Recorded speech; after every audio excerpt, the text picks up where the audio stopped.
Naquela manhã, abafada de dezembro, o grande auditório da universidade estava lotado de famílias que mal conseguiam conter a emoção. O som das palmas ecoava como ondas dentro do salão, vibrando entre as colunas altas e os painéis de luzes que brilhavam em tons dourados. No meio de toda aquela euforia, sentada numa das fileiras do meio, estava Carolina, ou simplesmente Carmen, como todos a chamavam. Ela tentava disfarçar o tremor nas mãos enquanto apertava o lenço que levava consigo.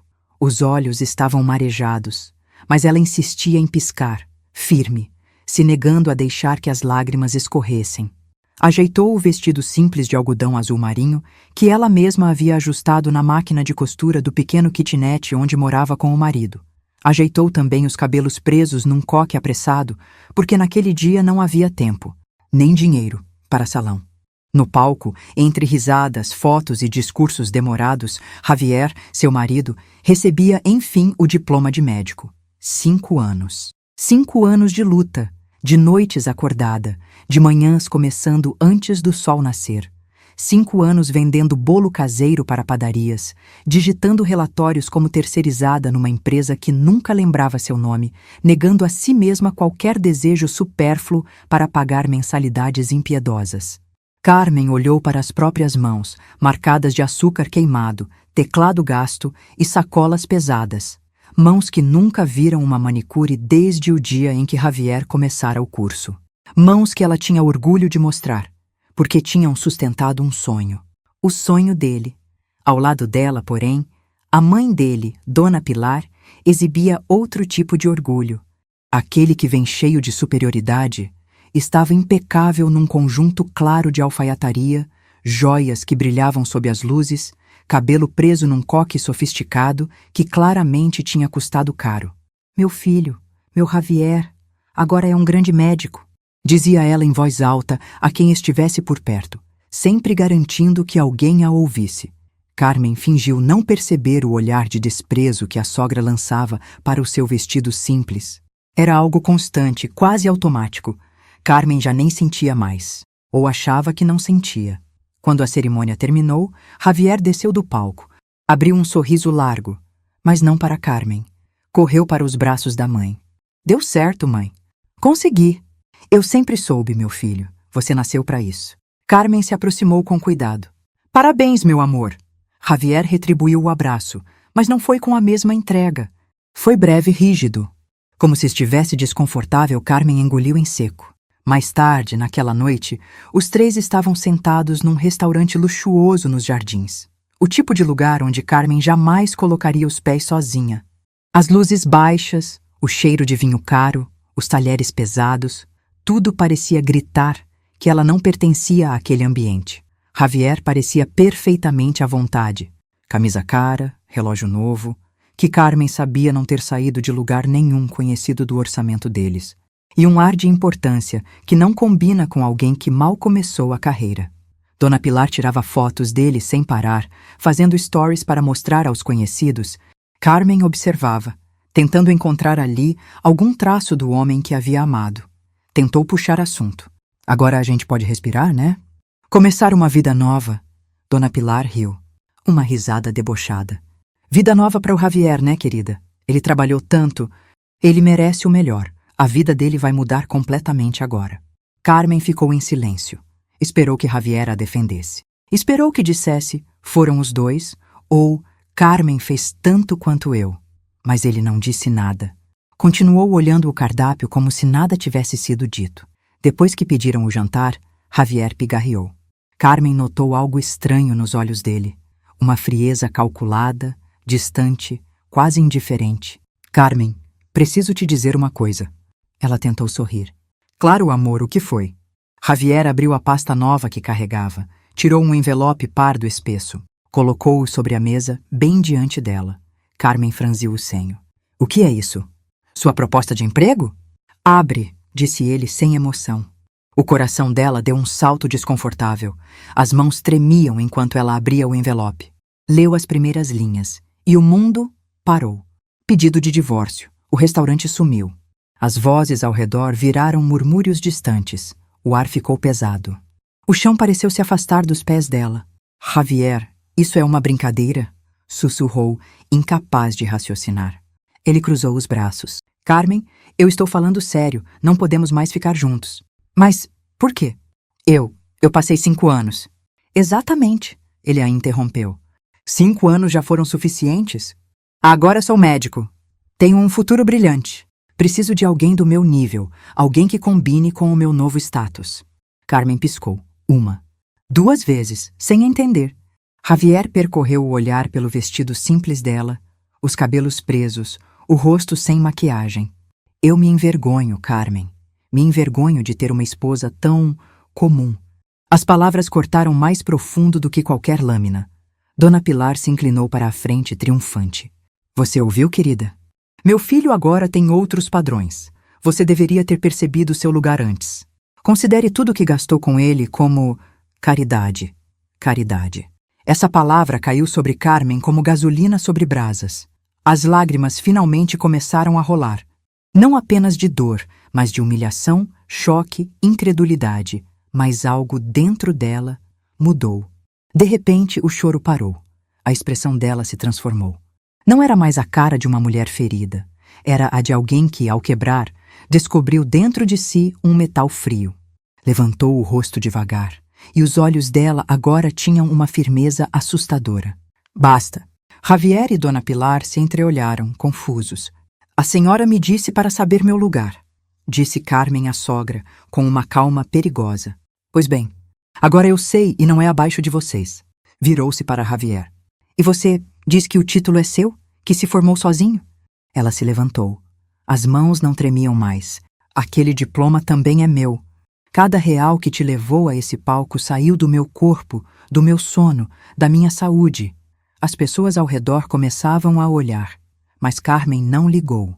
Você diz que não estou ao seu nível? Ela riu, uma risada amarga, afiada. Você tem razão, eu nunca estaria ao nível de um covarde. O olhar de Javier vacilou. Carmen continuou, cada vez mais firme. E vocês dois vão se arrepender. Ela pegou o envelope do divórcio, dobrou com cuidado e guardou na bolsa. Isso aqui vai ser uma prova excelente no tribunal. E saiu do restaurante com passos firmes, deixando mãe e filho congelados no próprio veneno. Do lado de fora, a noite quente de São Paulo pareceu acolher sua raiva. Não havia mais lágrimas, apenas a promessa silenciosa de que aquela humilhação seria o ponto de partida, para algo muito maior. Ela caminhou em direção à avenida, ergueu o braço e parou um táxi. Por favor, moço, Rua Augusta, número... Respirou fundo. Por favor, siga para a Rua Augusta. Lá eu te mostro onde é a casa da minha amiga. E enquanto o carro se afastava do restaurante que deveria marcar o começo de uma nova vida, Carmen manteve os olhos fixos na janela. A festa tinha acabado, mas a história dela estava só começando. O táxi seguiu descendo pela Avenida Paulista iluminada, cortando a noite quente e barulhenta de São Paulo. Carmen se mantinha imóvel, olhando através da janela como quem observa a própria vida se afastando pela calçada. O motorista a espiou pelo retrovisor 2 ou 3 vezes, mas não ousou fazer perguntas. A expressão dela, rígida, dura, quase ausente, dizia tudo. Quando o carro parou na frente do pequeno prédio antigo onde morava Luciana, sua única amiga verdadeira na cidade, Carmen respirou fundo. A fachada estava meio descascada, com grades simples, e o corredor interno sempre cheirava a tinta barata misturada com café. Era um contraste brutal com o restaurante cheio de mármore, onde ela tinha sido destruída poucas horas antes. Carmen subiu os degraus devagar, bateu na porta com os nós dos dedos, sem força, como se não quisesse incomodar, ou talvez como se não quisesse ser vista. A porta se abriu meio centímetro.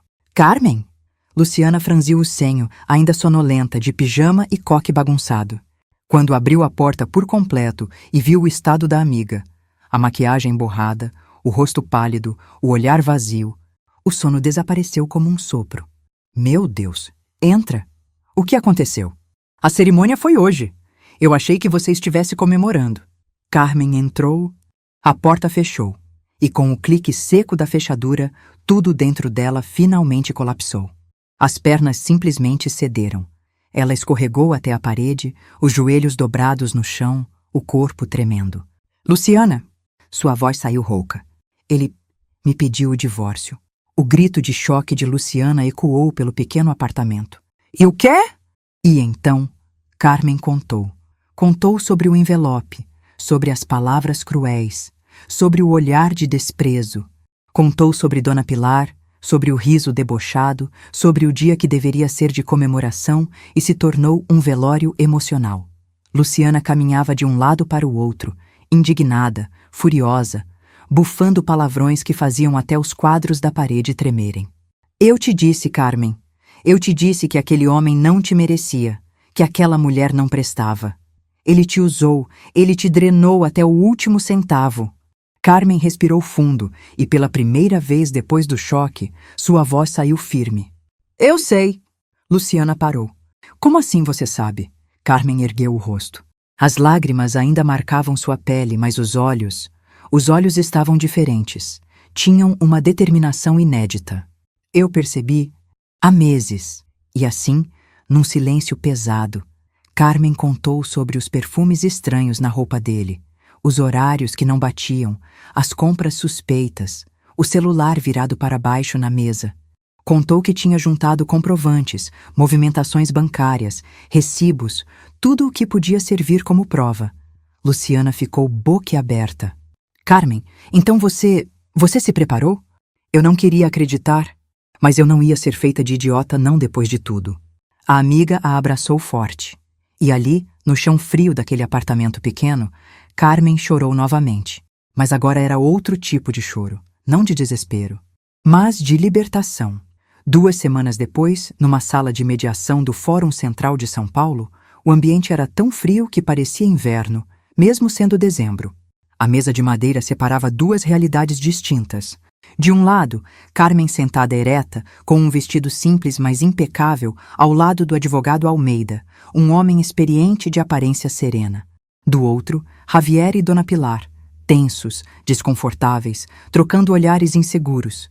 Era a primeira vez que Javier via Carmen desde o restaurante. E não pôde evitar o choque. Ela parecia diferente, menos frágil, menos submissa, menos dele. Quando o mediador finalmente deu início ao processo, Javier tentou falar, mas o advogado de Carmen o interrompeu com a elegância de quem já estava cansado daquele tipo de homem. A senhora Carmen não aceitará o pedido de divórcio apresentado. Javier piscou confuso. Não aceitar, mas porque é ela quem está apresentando um? Completou o advogado. O choque atingiu Javier com força. Dona Pilar empalideceu. O advogado continuou. Divórcio por traição, abuso emocional e fraude material. Dona Pilar explodiu. Mentira, calúnia, golpe! Isso é uma armação! Silêncio, por favor, o mediador advertiu. O advogado de Carmen abriu um dossiê espesso. Era tão grosso que parecia um livro. Aqui estão todas as transferências bancárias realizadas pela minha cliente ao longo de 5 anos para financiar os estudos do Sr. Javier. Aqui também constam comprovantes de aluguel pagos por ela, notas fiscais de livros, material de laboratório e até recibos de alimentação enviados mensalmente. Javier engoliu seco. O total investido chega a R$ 485 mil. O número caiu sobre a mesa como um tijolo. Javier ficou branco. Dona Pilar levou a mão à boca. O advogado ainda não tinha terminado. E aqui estão as provas das transferências que o Sr. Javier realizou, às escondidas, para outra conta nos últimos meses, assim como notas de produtos de luxo adquiridos durante o período em que ele alegava não ter condições financeiras. Silêncio. Um silêncio tão espesso que dava para ouvir o coração de Javier disparado. Por fim, Carmen falou. Sua voz estava calma, glacial. O dever de uma esposa, Javier? Foi isso que você disse? Que era minha obrigação? Ele não conseguiu encará-la. Pois bem, meu dever de agora é recuperar o que é meu. Mais silêncio. Então, numa reviravolta que ninguém esperava, Carmen respirou fundo e disse: Mas eu retiro a cobrança dos R$ 485 mil. Javier levantou o rosto assustado. Dona Pilar piscou, incrédula. Com algumas condições. As esperanças deles murcharam de novo. Primeiro, você aceita a minha versão do divórcio sem contestação. Por traição e abandono. Javier fechou os olhos. Aquilo feria seu orgulho mais do que qualquer dinheiro. Segundo, não há bens a dividir.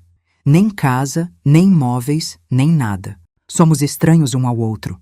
Terceiro, vocês dois assinam um termo se comprometendo a nunca mais me procurar, nem me ligar, nem tentar contato indiretamente. Ela parou, respirou e então completou. Quarto, tudo deve ser concluído hoje. Sem recurso, sem apelação, sem adiamento. O advogado de Javier tentou protestar, mas Dona Pilar o segurou pelo braço. Assina, ela sussurrou, apavorada pela perspectiva da dívida. Assina, Javier, pelo amor de Deus. Javier assinou. E com aquele gesto, o último laço entre eles se rompeu. No fim da tarde, Carmen saiu do fórum sozinha. O vento quente da rua 23 de Maio bateu no rosto dela, levantando fios soltos de cabelo. A sensação era estranha. Não era felicidade. Não era tristeza. Era alívio.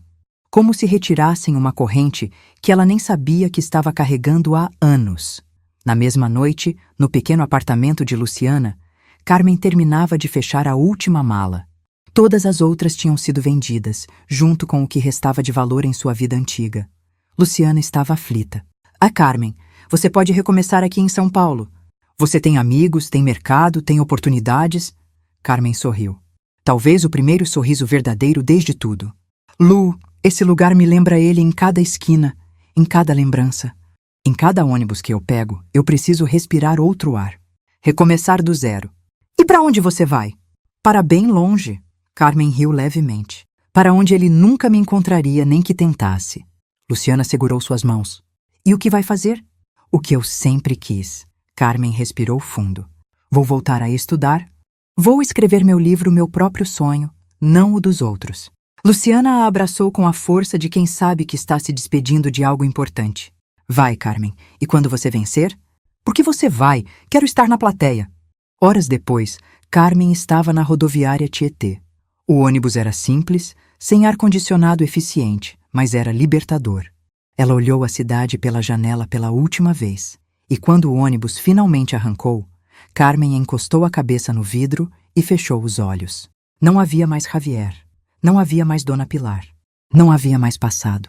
A partir daquele momento, só existia o que ela mesma decidiria construir. E ela não fazia ideia, ainda, do tamanho do futuro que a aguardava. O ônibus seguiu pela estrada durante horas, atravessando pequenas cidades, fazendas, trechos vazios de asfalto rachado. Carmen não chorou nenhuma vez. Era como se tivesse esgotado todas as lágrimas possíveis no dia do divórcio. O que restava agora era uma determinação silenciosa, firme, quase teimosa. A pequena cidade onde decidiu recomeçar era pacata, cercada de colinas e ruas arborizadas. Nada lembrava São Paulo, nada lembrava Javier. E era isso que ela queria, um lugar onde pudesse existir sem a sombra dele. Nos primeiros meses, trabalhou como atendente numa livraria, fez cursos online, economizou cada centavo e, sobretudo, escreveu. Escreveu como se estivesse tirando pedras do próprio peito. No silêncio da noite, batendo teclas numa mesa pequena e improvisada, ela transformou dor em páginas, transformou humilhação em capítulos, transformou sobrevivência em narrativa. E foi assim que nasceu seu livro autobiográfico. Algo que ela nunca teria coragem de fazer se a vida não tivesse a empurrado até o fundo do poço antes. O livro cresceu, se espalhou, tornou-se um fenômeno. E com ele, o surgimento de uma ideia, uma fundação para dar a outros o que ela nunca teve: apoio, dignidade e justiça emocional. Mas essa parte da história ainda não era conhecida por Javier. Enquanto Carmen reconstruía-se longe de tudo, Javier vivia o oposto, a ascensão. 1 ano depois do divórcio, ele caminhava pelos corredores de um hospital privado de São Paulo, como quem desfilava num tapete vermelho. O jaleco impecável, o estetoscópio caro pendurado no pescoço, o celular vibrando com mensagens de colegas o elogiando. Tudo compondo a imagem de um jovem médico promissor.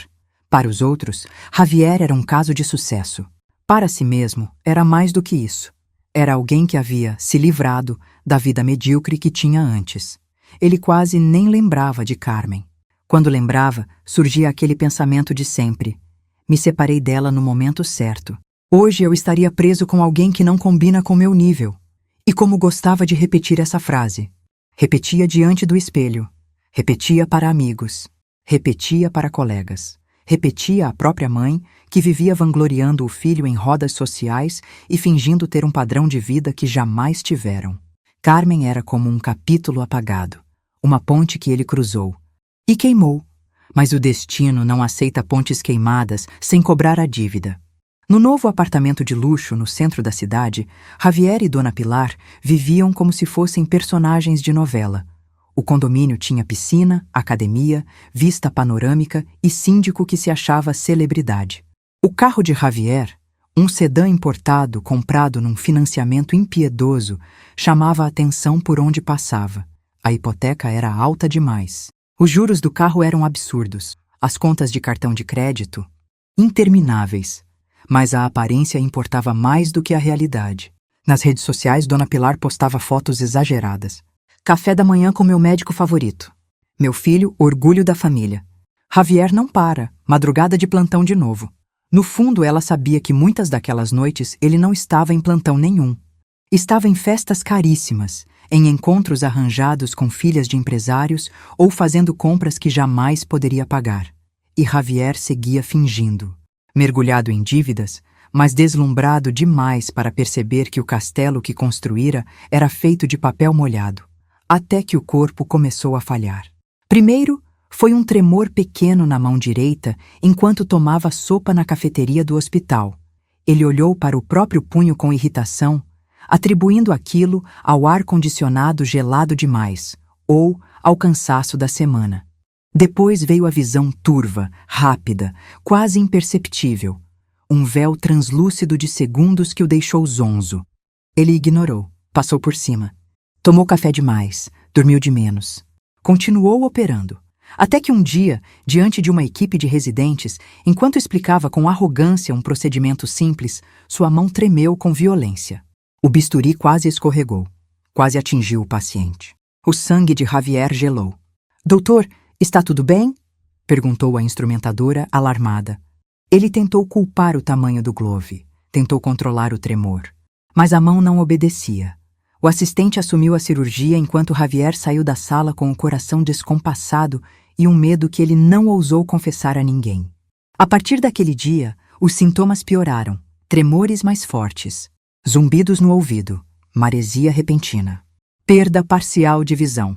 Javier, o médico brilhante e arrogante, agora tinha pavor de tocar um bisturi.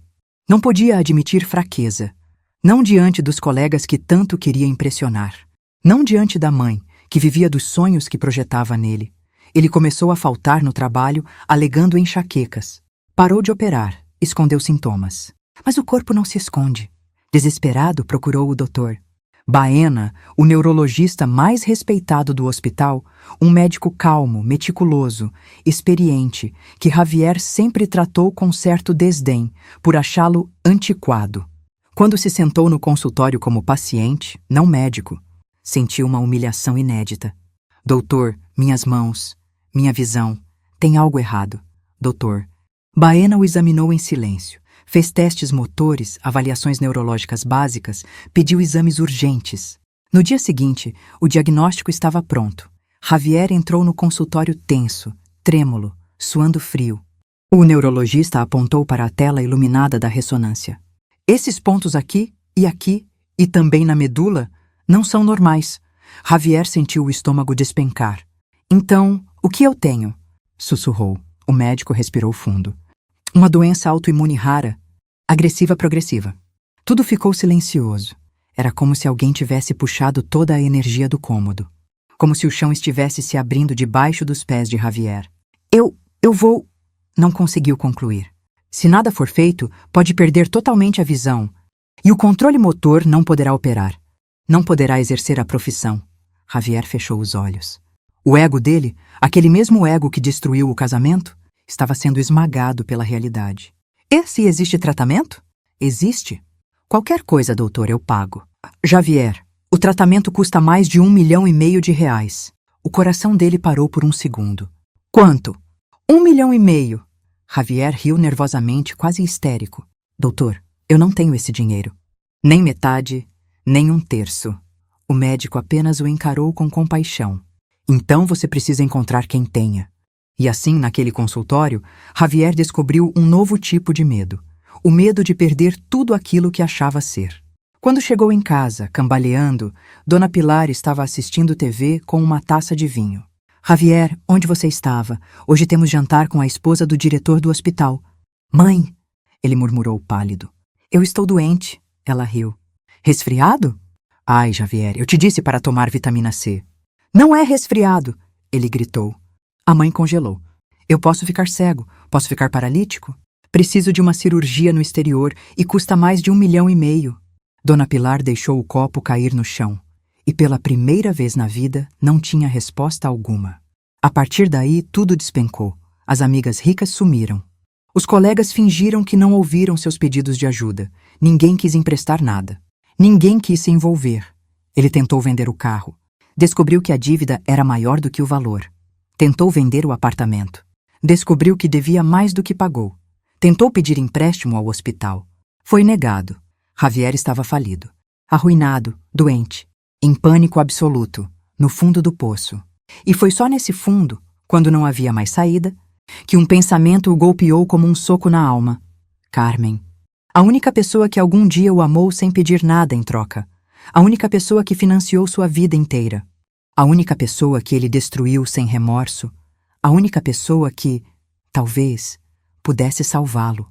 Ele engoliu o orgulho como quem engole veneno e procurou o nome de Luciana nos contatos. A mão tremia, a visão turvava, mas conseguiu apertar o botão de chamada. E a partir desse momento, o destino de Javier mudaria de forma definitiva, porque ao procurar por Carmen, ele descobriria que ela não era mais a mulher de quem fugiu.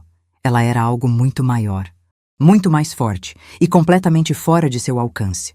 O telefone de Luciana tocou numa tarde abafada de terça-feira, enquanto ela arrumava arquivos em sua mesa no pequeno escritório de advocacia onde trabalhava. O número era desconhecido, mas ela atendeu mesmo assim. Alô, quem fala? Do outro lado, a voz veio trêmula, fraca, quase irreconhecível, mas ela identificaria mesmo no escuro. Luciana, sou eu! Javier. O mundo pareceu parar. Luciana apertou o celular tão forte que os dedos ficaram brancos. Você tem coragem de me ligar? Ela disparou, já queimando de raiva. Depois de tudo que fez com ela? Depois da humilhação? Depois do divórcio nojento e daquela mãe insuportável? Você devia agradecer por eu ainda não ter te xingado. Por favor, ele murmurou. Eu preciso falar com a Carmen. Luciana riu. Riu alto, amarga, indignada. Você só pode estar delirando. É sério, eu estou doente. Ela ficou em silêncio por um instante. Doente? Muito é grave. Eu posso perder a visão. Preciso de uma cirurgia no exterior. Não tenho dinheiro, não tenho mais nada. Eu sei que errei, por favor. Só preciso falar com ela. Luciana fechou os olhos, respirando fundo, uma parte dela. A parte mais humana. Sentiu pena. Mas a parte que viu Carmen destruída no chão da sala 1 ano atrás, essa parte queria desligar na cara dele. Carmen não mora mais aqui, Javier. Ela recomeçou a vida dela. Longe dessa cidade, longe de você. Luciana, por favor. Sua voz quebrou. Era a primeira vez, desde que o conhecera, que ela escutava Javier. Pequeno. Eu imploro. Ela apertou o maxilar. Olhou para a foto que tinha de Carmen na estante. As duas abraçadas, sorrindo, numa praia onde tinham ido comemorar a publicação do livro. Eu vou falar com ela. Uma pausa. Mas não te prometo nada. Naquela noite, Luciana fez uma videochamada com Carmen. A amiga apareceu na tela com o cabelo preso, óculos de leitura e uma xícara grande de chá nas mãos. O apartamento ao fundo era acolhedor, cheio de plantas, livros e uma calmaria que Carmen jamais conheceu em São Paulo. Lu, aconteceu alguma coisa? Sua voz estava estranha na mensagem. Luciana respirou fundo. Carmen, ele me ligou.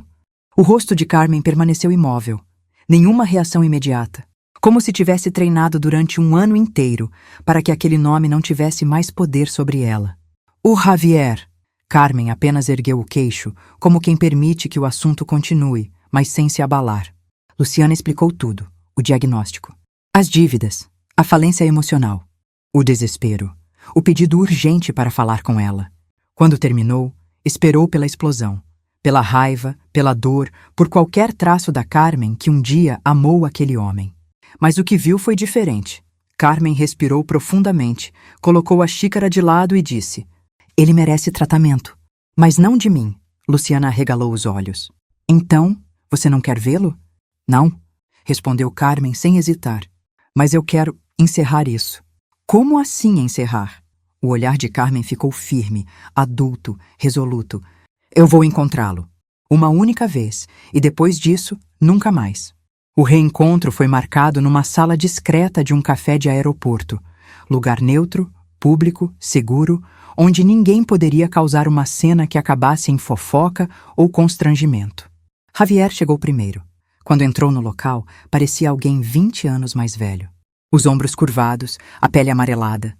As olheiras profundas, aquelas que não vêm de noites sem dormir, vêm de noites choradas. As mãos tremiam ao segurar a xícara de café, e ele mesmo parecia não saber se era pelo nervosismo ou pela doença.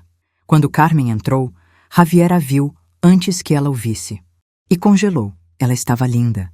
Não uma beleza óbvia, mas uma beleza que vinha da paz. Vestia uma calça leve, uma blusa clara, cabelo solto, sem maquiagem forte.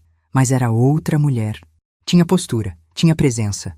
Tinha vida, vida que não tinha mais nada a ver com ele. Carmen caminhou até a mesa com passos calmos. Sentou-se. Colocou a bolsa ao lado com elegância contida. Oi, Javier. Ele tentou sorrir, mas sua boca tremia. Carmen, obrigado por vir. Ela apenas acenou com a cabeça. Silêncio. Até que Javier desabou. Eu não sei nem por onde começar. Começa pela verdade. Ela disse sem dureza, mas sem suavidade também. Pela primeira vez na vida. Javier passou as mãos no rosto, respirando como quem correu uma maratona. Eu errei com você, te tratei como lixo. Fui arrogante, fui ingrato. Você pagou tudo por mim. E eu te humilhei. Te abandonei. Carmen ficou imóvel. Ele prosseguiu soluçando agora. Eu me achava melhor que você. Achava que precisava de alguém de nível. Eu fui um idiota, um covarde. Ela não sorriu, não abraçou, não ofereceu consolo. Ela apenas ouviu, como quem assiste a chuva cair além da janela. Eu preciso de ajuda, ele disse por fim. Preciso de dinheiro, para a cirurgia, para viver. Eu pensei que, talvez, você pudesse... Carmen respirou fundo. Esse era o momento que ela esperava não por vingança, mas por resolução. Javier, eu não vou te ajudar financeiramente. Ele arregalou os olhos desesperado. Carmen, por favor, eu vou morrer, eu posso ficar cego, Javier? A voz dela cortou o ar com firmeza. Eu te ajudei durante 5 anos, te dei tudo o que tinha. Minha vida, meu corpo, meu tempo, minha saúde, eu não te devo mais nada. Ele engoliu o choro. Mas eu não tenho para onde ir, eu não tenho ninguém. Você me deixou sozinha quando eu mais precisei. Silêncio. Eu não vou te deixar morrer, Javier. Ela disse por fim. Ele levantou o rosto, esperançoso. Mas Carmen completou. Eu vou te encaminhar para pessoas que podem te ajudar, profissionais, instituições sérias, mas eu não vou pagar sua cirurgia. E não vou voltar para sua vida. A esperança dele despencou de novo. Carmen, por favor. Ela estendeu uma pasta. Dentro havia contatos, documentos, organizações médicas, materiais sobre o tratamento, rotas alternativas de acesso à cirurgia. Era tudo o que ela podia oferecer, como ser humano, não como ex-esposa. Javier segurou a pasta com mãos trêmulas, como se aquilo fosse a última coisa que restava. Carmen, eu sinto muito. De verdade eu faria tudo diferente. Ela balançou a cabeça serena. Não faria. Ele chorou. Chorou de verdade, choro feio. Choro de alguém que perdeu tudo, inclusive a si mesmo. Carmen então se levantou. Adeus, Javier. Carmen, por favor, não vá embora. Ela colocou a mão no encosto da cadeira, respirou fundo e disse a frase que libertaria ambos. Eu te perdoo. Javier arregalou os olhos em choque. Mas te perdoo, não porque você merece, mas porque eu mereço viver em paz. E com isso, ela se virou. Caminhou até a porta e não olhou para trás. A mão de Javier tremeu sobre a mesa. Os olhos ardiam. O peito doía e pela primeira vez ele percebeu. Carmen não era mais a mulher que ele deixou. Era a mulher que ele jamais mereceu. Ela saiu do café e o deixou para trás, não com ódio, mas com liberdade. Ele ainda tinha um longo caminho pela frente. E Carmen também. Mas agora, não havia mais cordas entre eles. A vida dela iria se expandir. A dele, aprender. Cada um ao seu modo. Os dias após o encontro no café foram um borrão na mente de Javier. Ele não conseguia dormir, comer ou sequer organizar os pensamentos. A imagem de Carmen se afastando com passos firmes, a postura ereta, o rosto sereno. Aquilo o perseguia como um pesadelo e, ao mesmo tempo, como a verdade mais necessária da sua vida. A pasta que ela lhe entregou estava aberta sobre a mesa, com papéis espalhados, formulários, contatos, diretrizes médicas. Ele havia lido cada palavra, cada linha, cada possibilidade de tratamento. Mas o que mais o corroía era a frase final: "Eu te perdoo". Era uma facada, uma bênção amarga, um espelho inevitável, e junto dessa palavra, a outra que ecoava como um aviso: adeus. Os sintomas pioraram. A visão do olho esquerdo agora não era apenas um borrão, era uma mancha escura, como se alguém tivesse apagado parte do mundo. O tremor na mão direita se intensificava, às vezes impedindo-o de assinar documentos ou segurar um copo sem derramar. A mãe, Dona Pilar, parecia ter envelhecido 10 anos em poucos meses. O pequeno apartamento de aluguel nas margens da cidade era abafado, sem ventilação, com móveis gastos e paredes manchadas de infiltração. Pilar vivia repetindo: "Isso aqui não é vida. Isso aqui não é para mim." E Javier respondia sempre do mesmo jeito: "É o que temos." Mas o que temos era quase nada. O banco ligava todos os dias. As dívidas cresciam como pragas. As cartas de cobrança chegavam como bombas na caixinha de correio. E o corpo estava traindo tudo o que ele achava ser. Para piorar, começaram os rumores entre os antigos colegas, mensagens no WhatsApp que ele fingia não ver. Ouvi dizer que ele perdeu a coordenação. Aquele nariz empinado não adiantou de nada. Parece que tá quase cego. Sempre disse que esse garoto ia cair do salto. Nenhum deles ofereceu ajuda. Nenhum deles perguntou se ele estava bem. Nenhum deles sequer lembrou que, um dia, o chamaram de gênio. Foi aí que Javier, pela primeira vez na vida, entendeu o que era solidão. Solidão verdadeira, nu e cru. Um dia, caminhando até a fila do posto de saúde, onde tentava adiantar exames enquanto buscava alternativas gratuitas, Javier sentiu o corpo falhar. A vista escureceu. O chão oscilou como se fosse liquefeito. O coração bateu do jeito errado. E ele caiu. Literalmente caiu. De joelhos, depois de lado, a mão tentando se apoiar no asfalto quente. Pessoas ao redor gritaram. Alguém correu até ele. Outra pessoa tentou ajudá-lo a levantar. "Moço, tá tudo bem?" Ele tentou responder, mas a língua parecia pesada, o ar não entrava direito, a mão tremia tanto que parecia vibrar. Um homem o reconheceu. "Gente, é o doutor do hospital caro, o da TV, o que sumiu." A vergonha foi pior do que a dor. Ele conseguiu apenas sussurrar: "Hospital, por favor!" e apagou. Acordou numa sala de observação simples, com luz fluorescente e cheiro de álcool. Uma enfermeira ajeitava o soro. "O senhor desmaiou por exaustão. Está muito debilitado, precisa descansar." Ele riu sem graça. "Descansar. Se eu descansar, eu morro." A enfermeira o encarou com seriedade, mas sem curiosidade. Parecia entender dores que não eram físicas. "O corpo fala, doutor." Ele fechou os olhos. Como ele sentia falta de ouvir aquela frase da boca de Carmen, de sentir suas mãos quentes massageando seu pescoço enquanto dizia: "Se cuida, Javier." Mas isso era passado. E agora, até lembrar do passado doía. Dona Pilar apareceu no hospital poucas horas depois, desesperada. "Meu filho! Meu Deus, meu filho! O que aconteceu?" Javier tentou sorrir, mas a expressão saiu quebrada. "O que sempre esteve acontecendo, mãe, só que agora não dá mais para esconder." Ela chorou. Chorou como não chorava desde que perdera o marido. "Se ao menos você tivesse ficado com a Carmen." "Não fala isso!"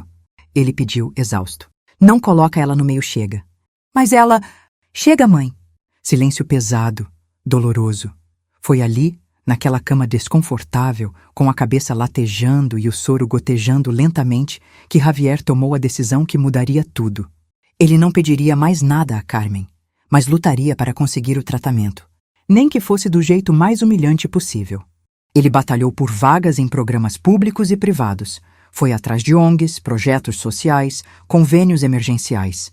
Dormiu em filas, perdeu a paciência. Perdeu o orgulho e perdeu também o pouco que restava da imagem de médico brilhante. Em uma das entrevistas de triagem, a assistente social perguntou: "O senhor tem algum familiar que possa ajudar financeiramente?" Ele pensou em Carmen. O nome veio na mente como um sussurro cruel, mas ele disse: "Não, ninguém. Amigos próximos, colegas?" Ele riu seco. "Não tenho amigos." Ela observou o formulário, a letra tremida, o histórico de dívidas, a precariedade. "O senhor já tentou contato com algum programa privado filantrópico? Algumas fundações fazem avaliações caso a caso." Javier fechou os olhos. A respiração ficou presa. Ela continuou: "Eu posso listar algumas. Uma delas é muito respeitada e costuma apoiar casos como o seu. É uma fundação criada por uma escritora." Ele abriu os olhos rapidamente. "Não." "Mas eu nem terminei a frase." "Não." Ela franziu a testa. "A Fundação Carmen tem ajudado muito." "Eu disse que não!" O grito ecoou pela sala. A assistente social ficou em choque. Javier respirava como um animal encurralado. "Desculpa", murmurou ele. "Eu só não posso." A assistente social suspirou, preenchendo mais uma linha. "Certo, vamos seguir com outras opções." Mas ele sabia. No fundo, no mais fundo, que nenhuma outra opção seria suficiente. A doença avançava rápido, o tempo acabava. O corpo falhava, e o orgulho já não servia para nada. 2 dias depois, às 3 da manhã, Javier estava sentado no chão frio da sala minúscula que dividia com a mãe, as contas espalhadas ao redor dele como um altar de fracassos. O celular vibrou. Uma mensagem de número desconhecido. Ele abriu. Era curta. "Soube que você está lutando. Não desista." Cedi. Carmen. Não havia número salvo. Não havia emoticon. Não havia oferta. Era apenas humano. Ele encostou a testa nos joelhos e chorou. Chorou como alguém que finalmente aceita a própria queda. Foi nessa madrugada que ele tomou a segunda decisão importante. Ele iria pedir ajuda à Fundação Carmen, não como ex-marido, mas como paciente, como ser humano. E aceitaria tudo o que viesse junto, incluso o preço, incluso o contrato, incluso a vida nova, mesmo que fosse uma vida pequena, porque pequena ainda era vida.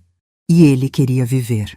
Na manhã seguinte, com o corpo doendo e a alma ainda pior, Javier se levantou cedo, tomou banho devagar, mãos tremendo enquanto segurava o sabonete. Vestiu sua camisa mais simples, aquela que ainda não estava puída, e abriu a porta. Dona Pilar perguntou: "Onde você vai?" Ele respirou fundo. "Buscar ajuda." "Com quem?" Javier a encarou. "Com a única pessoa que, mesmo sem me amar mais, ainda se importa com a humanidade." E saiu. O sol mal havia nascido, mas a decisão estava tomada. Ele iria até o fim. Mesmo que o fim fosse o começo de uma vida que jamais imaginou para si. E pela primeira vez em muito tempo, ele caminhou sem olhar para o chão, porque agora não havia mais orgulho para derrubar. Apenas esperança para tentar recuperar. Naquela manhã, o sol ainda engatinhava pela cidade quando Javier parou diante do prédio envidraçado da Fundação Carmen. Um edifício imponente, moderno, que parecia tudo aquilo que ele nunca foi. Firme, transparente, coerente. Ele engoliu seco. As portas giratórias refletiam seu estado. Roupa simples, postura cansada, o tremor insistente nos dedos, a sombra na visão esquerda que agora parecia ocupar metade do mundo. Mesmo assim, ele entrou. Cada passo reverberava no piso polido, como se anunciasse o fim de um ciclo, ou o começo de outro. Ele não sabia, só sabia que estava ali porque um fio invisível o empurrava. Talvez coragem, talvez desespero, talvez esperança. A recepcionista, a mesma moça educada que o vira meses antes, o recebeu com a mesma postura profissional. "Bom dia, senhor. Tem horário agendado?" "Meu nome é Javier Pérez." Ela arregalou os olhos por um segundo, mas recuperou o semblante rápido. "Ah, sim, senhor. O advogado Morales já foi avisado de que o senhor poderia vir." Poucos minutos depois, o advogado surgiu, tão impecável quanto sempre, e fez o sinal para que Javier o seguisse. Mas desta vez, o olhar de Morales tinha outra coisa por trás. Não era frieza, não era desprezo, era avaliação. Como quem observa alguém que finalmente desceu ao chão. "Vamos", disse ele. O elevador subiu silencioso até o último andar. Quando as portas se abriram, Javier sentiu o estômago embrulhar. O escritório panorâmico da presidência ficava ali, amplo, elegante, cheio de luz natural e plantas bem cuidadas. Um espaço que transbordava vida, diferente dele. O advogado Morales o conduziu até a antessala. A senhora Garcia está finalizando uma ligação, ela já vem. Javier respirou fundo. As mãos tremiam mais do que ele gostaria. Quando a porta principal se abriu, o ar pareceu mudar. Carmen entrou. E pela primeira vez, Javier viu quem ela realmente tinha se tornado, sem filtros, sem dor, sem sombra dele. Vestia uma camisa leve de linho branco, calça social clara e sapatos baixos. Simples, mas poderosa. O cabelo preso num coque moderno, maquiagem quase invisível, postura impecável. Era a imagem exata de alguém que reconstruiu a própria vida com as próprias mãos. Ela parou diante dele. Bom dia, Sr. Pérez. Não havia ironia. Não havia dureza, havia profissionalismo. Distância. E algo que Javier jamais esperou ver. Paz. Ele abaixou a cabeça. Bom dia, Carmen. Sente-se, por favor. Sentaram-se frente a frente. O advogado ficou ao lado, observando em silêncio. Javier tentou encontrar palavras, mas elas pareciam evaporar. Eu não tenho mais para onde correr, disse por fim a voz rouca, cansada. A doença está avançando. Se eu não fizer o transplante, eu posso ficar cego. Ou pior. Carmen escutava sem reagir. Ele continuou. Eu tentei tudo mesmo. Hospitais, ONGs, programas de saúde, conhecidos. Ninguém quer ajudar um médico falido e doente. As lágrimas começaram a se acumular nos olhos dele, mas ele piscou rápido, tentando contê-las. E eu não estou aqui como ex-marido. Eu sei que esse homem morreu. Morreu no dia em que você saiu daquele restaurante. Carmen cruzou as mãos sobre a mesa. Calma. Sólida, intocável. Eu estou aqui como paciente, como ser humano. Silêncio. E, se ainda restar alguma coisa boa em mim, eu queria pedir desculpas. Não para você voltar para mim. Não para consertar nada. Só para limpar a minha alma antes que o resto acabe. Respirou trêmulo. Eu fui o pior homem que você poderia ter encontrado. Carmen inclinou levemente a cabeça, avaliando cada palavra. Então falou. Não, Javier. Ele levantou o rosto confuso. O pior homem que eu poderia ter encontrado foi o homem que eu permiti que você fosse comigo. A responsabilidade é sua. Mas o aprendizado é meu. Ele sentiu a frase como um golpe certeiro. Magoou, mas também liberou. Carmen prosseguiu. Eu li sua solicitação, li tudo os relatórios médicos, suas dívidas, seus comprovantes. Ela deslizou a pasta para o centro da mesa. Javier olhou para aquilo como se estivesse diante de uma corda em alto mar. A fundação analisa casos assim todos os meses. Eu sei, murmurou ele. E sua solicitação foi aprovada. Javier levou as mãos à boca. O ar saiu como um soluço. As lágrimas escorreram. Carmen, mas você precisa entender uma coisa. Ela se inclinou para a frente, a voz firme. Eu não estou fazendo isso por você. Não por quem você foi na minha vida. Mas por quem você pode ser a partir daqui. Ele assentiu, chorando em silêncio. Eu não te resgato como ex-marido. Eu te recebo como profissional capaz de retribuir ao mundo a mesma chance que está recebendo. Carmen abriu então um contrato grosso, perfeitamente organizado. É um acordo de dedicação. Você sabe como funciona. Javier respirou fundo. Eu aceito. Tudo. Não é do seu jeito, Javier. É do jeito do mundo. Eu sei. Ela explicou com a clareza de alguém que já tomou decisões muito maiores. A fundação pagaria a cirurgia completa no exterior. Quitaria todas as dívidas pendentes que o sufocavam. Em troca, ele dedicaria anos de trabalho médico a comunidades carentes. Não haveria luxo, não haveria glamour. Só trabalho. Só serviço, só vida real. Era o oposto da vida que ele sempre buscou. E, no entanto, era o que ele precisava. Quando terminou de assinar a última página, Javier deixou a caneta cair. Obrigado, sussurrou a voz rouca. Você salvou minha vida. Carmen desviou o olhar pela janela. A cidade brilhava lá fora. Não, Javier. Ela se levantou, recolhendo os papéis. Quem vai salvar sua vida agora é você. A viagem à clínica no exterior foi silenciosa. A cirurgia, delicada. A recuperação, longa, dolorosa, às vezes solitária. Sedado, debilitado, Javier chorava.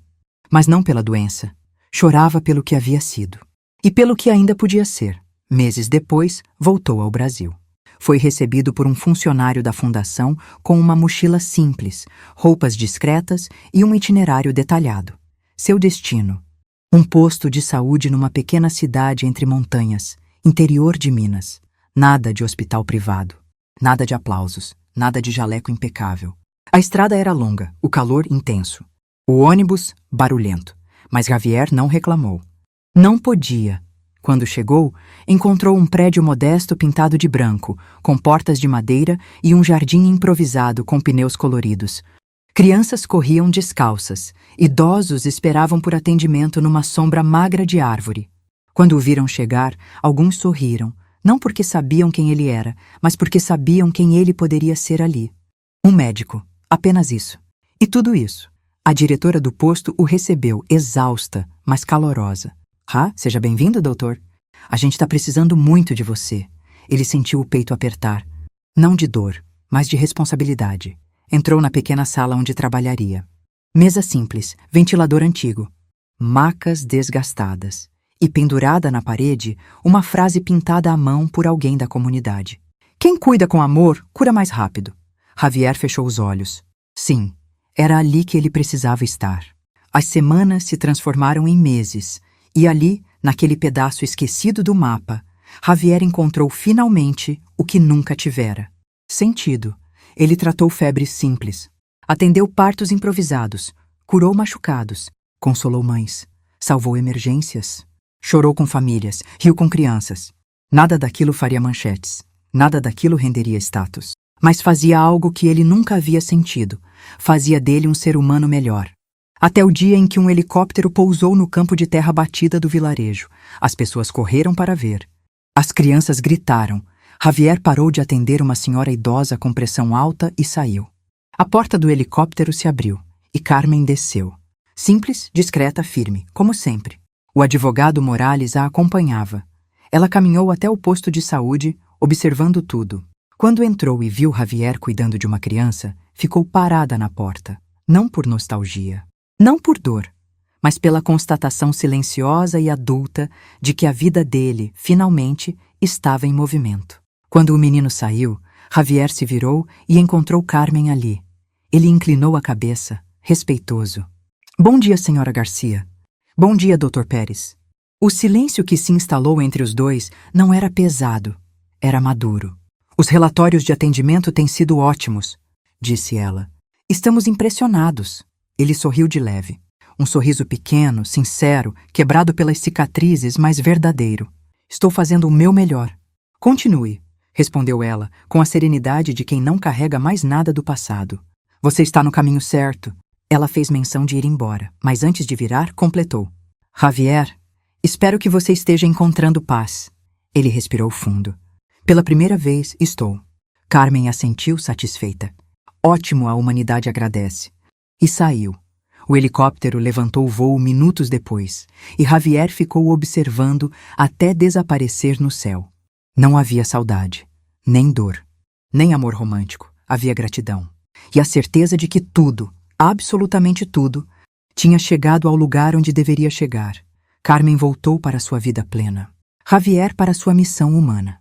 E o passado, finalmente, deixou de ser ferida e virou aprendizado.